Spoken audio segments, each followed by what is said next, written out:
Radical.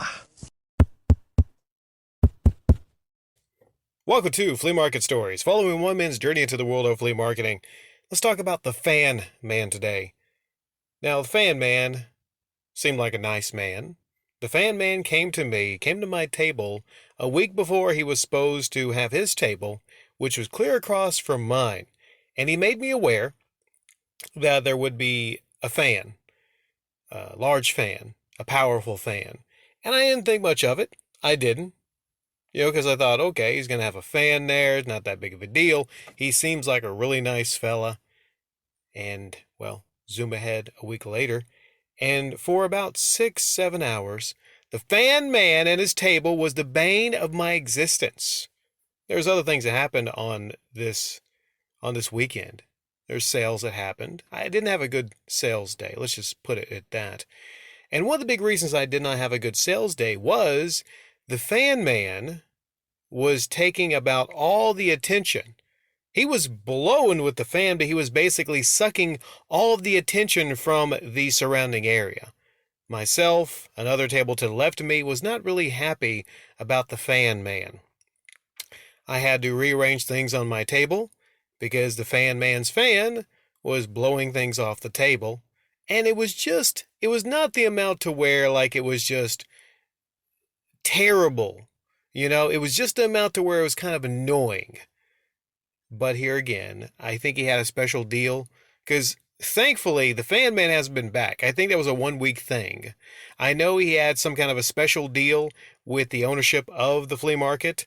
In fact, there's this one lady that I've never seen her walk anywhere near the table other than maybe Christmas time, but she came out and made an appearance to, check that out. So I'm thinking the Fan Man might have paid a little bit more than the $15 for that table. I think there was a special deal going on. Not only was he selling a fan, but he was selling solar panels. It was a really fancy demonstration. It looked really out of place. But, it was drawing a lot of attention away from the regular long-time tables. Because, well, he was everyone that walked by. He was pointing to the fan. He was showing them the fan. He was blowing on them with the fan. It was the closest thing to an attraction you could get at a flea market because it's in the middle of summer and he's got this fan.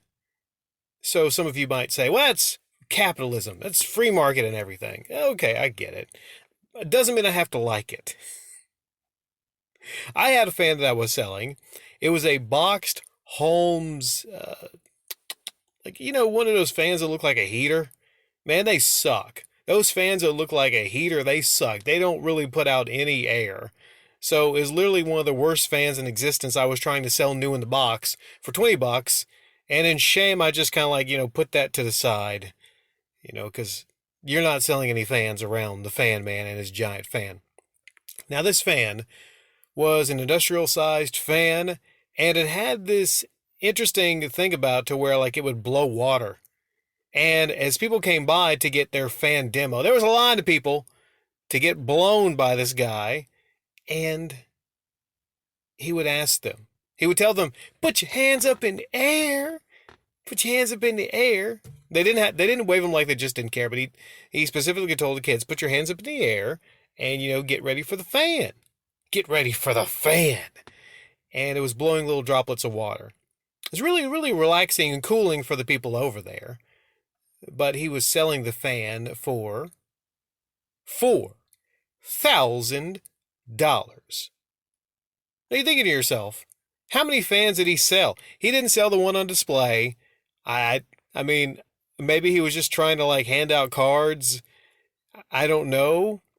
I'm guessing the company that makes these fans wanted to get it out there. So maybe he understood that he probably is not going to sell a $4,000 fan at the freaking flea market, but he wanted to get the name of the fan out and what it was out. And also the solar panels. I don't know much about how he did on the solar panels. So one more thing was there was little water droplets that was making their way onto my table. A good distance away from, where his fan was, somehow the water droplets were making their way over to my table because I noticed a couple, collecting on the phone I was using. So I'm like, okay, if this guy can at least turn the water off. And I didn't want to walk over there and be that guy, because I'm thinking, well, he might still have that special deal. And if I go over there causing a fuss, saying, hey, turn your fucking fan down, even though everyone around me would be thinking the same thing, I would be, singled out as the guy that was causing issues with maybe a person that had a special deal with management. And again, that kept me from really saying anything to them because I saw the manager, talking to them and, going over their display. Yeah. Other than that, I mean, seemed like a nice guy. He did. He wasn't a jerk or anything. Seemed like a nice guy. Like the nicest guy in that instance. So I might go over there and feel like a big heel actually, talking to him in a certain manner. So I just kind of bit my tongue on that one.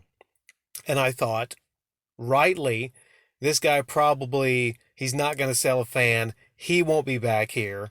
So just deal with this for a couple more hours. And that's what happened. So, yeah, the irony here is, I wound up getting his exact table on the opposite side and having a really amazing sales day. And that'll be a separate flea market story in the future.